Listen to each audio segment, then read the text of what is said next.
अतुलितबलधामं हेमशैलाभदेहं धनुज्वनकृशानं ज्ञानिनामग्रगण्यं सकलगुणनिधानं वानराणां धीशं रघुपतिप्रियभक्तं वातजातं नमामि। पिता की आज्ञा पालन करने के लिए दशरथ नंदन श्री राम अपनी सती धर्मिणी जनक नंदिनी और अनुज लक्ष्मण के साथ वन में गए।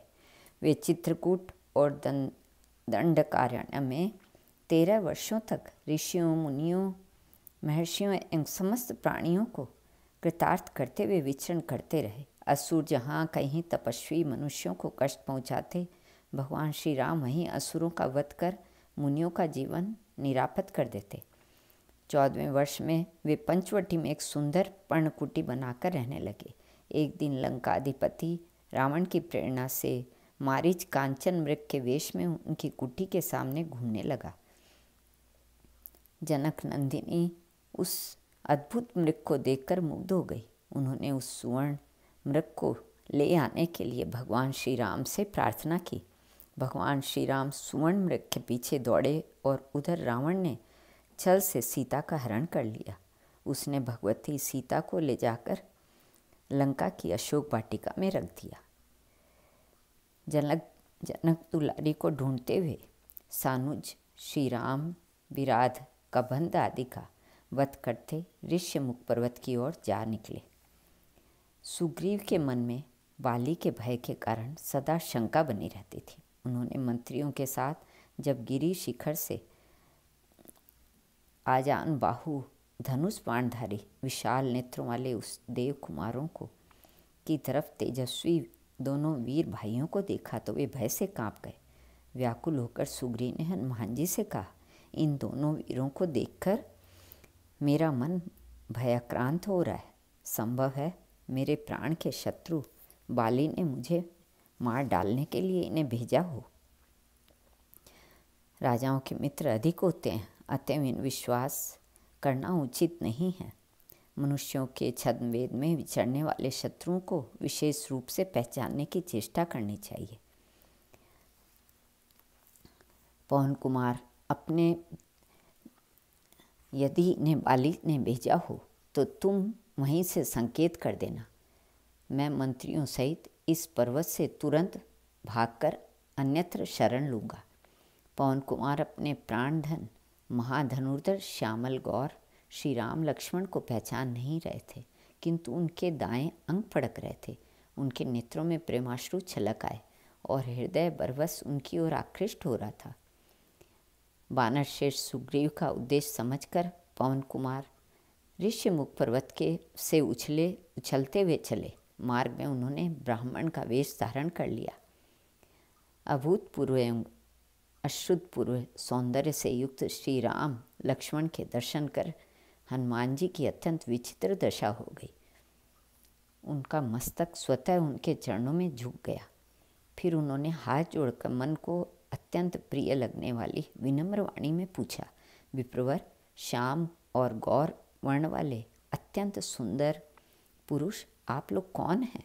निश्चय ही आप लोग वीर पुंगव क्षत्रिय कुमार हैं, किंतु आप अत्यंत कोमल हैं और यहाँ पर्वत और वन अत्यंत भयानक है। सर्वत्र व्याघ्र आदि सिंह पशुओं का भय है। मार्ग कंकड़ों, पत्थरों एवं कुश कंटकों से भरा पड़ा है। आपने चरण कमलों के उपयुक्त यह कठोर भूमि कदापि नहीं है।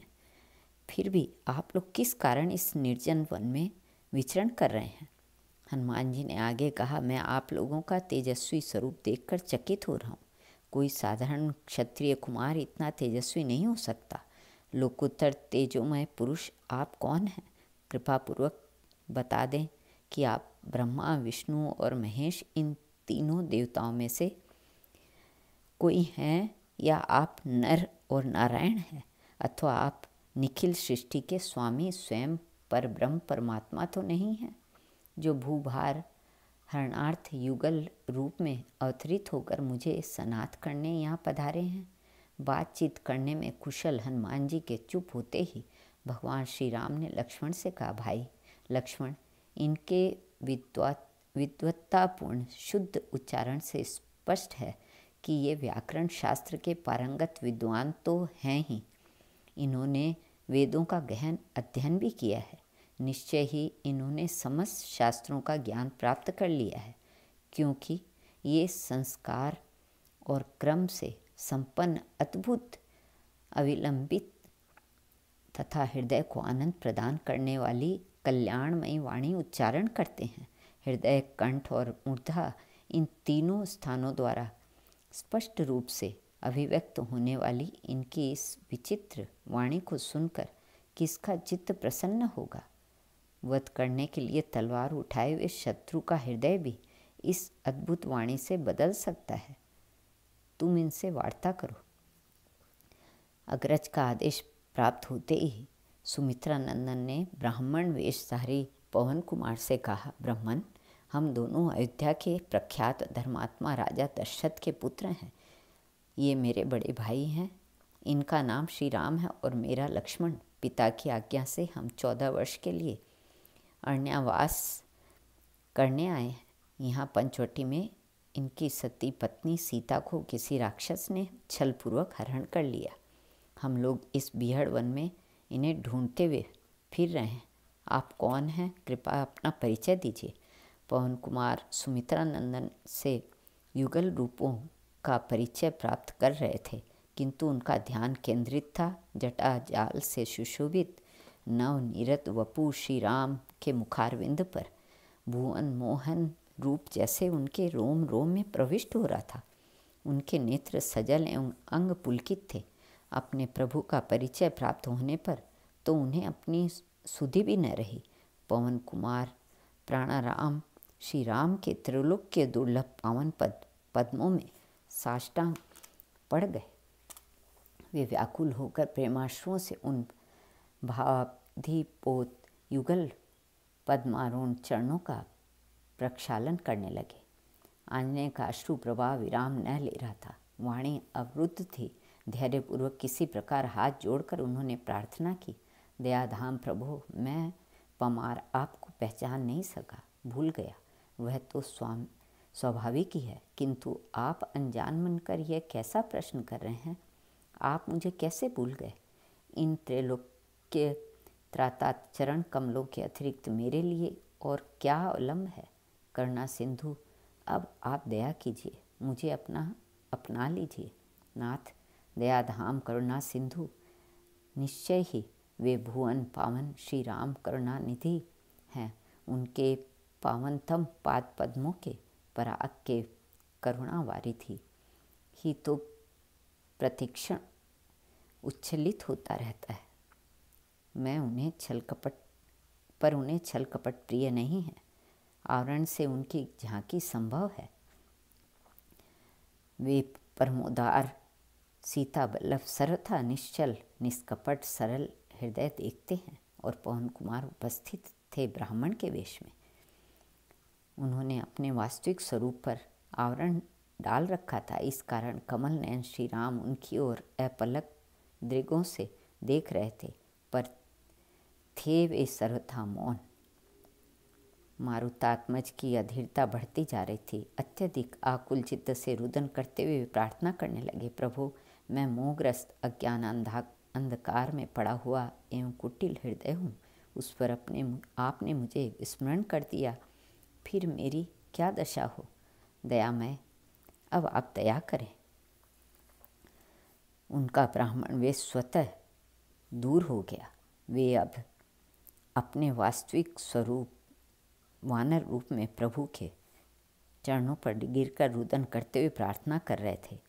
करुणामय श्री राम ने अपने अनन्य भक्त हनुमान जी को वास्तविक वानर रूप में देखा।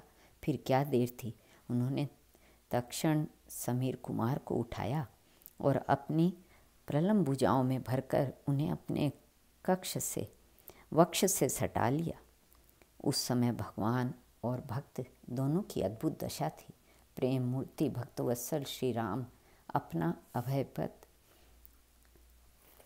अभयद मंगलमय कर कमल हनुमान जी के मस्तक पर फेर रहे थे और वे शिशु की भांति परम प्रभु विशाल वक्ष से चिपके हुए सिसक रहे थे। उनकी वाणी अवरुद्ध हो गई थी।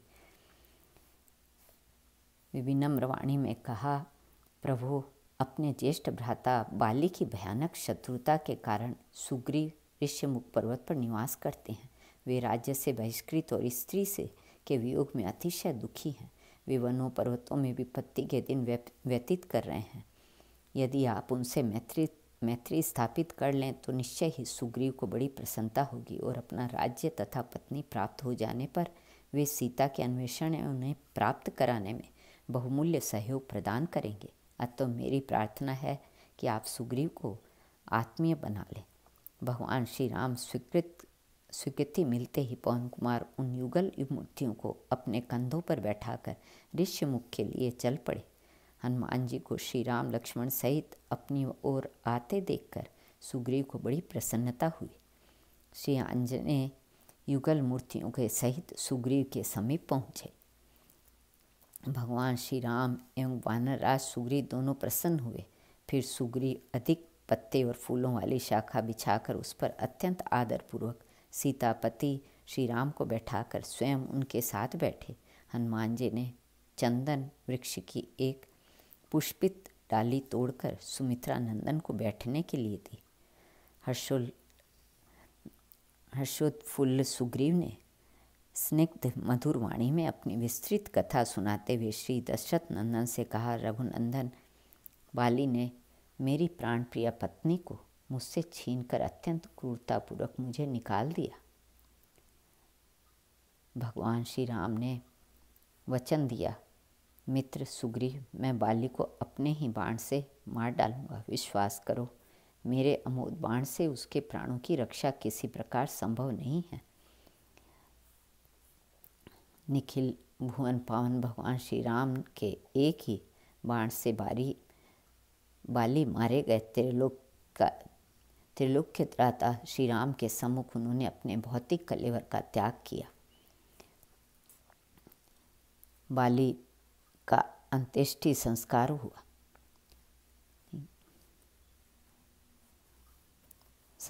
श्री लक्ष्मण जी ने कपिराज सुग्रीव को किष्किंधाधिपति के पद पर सविधि अभिषिक्त कर दिया।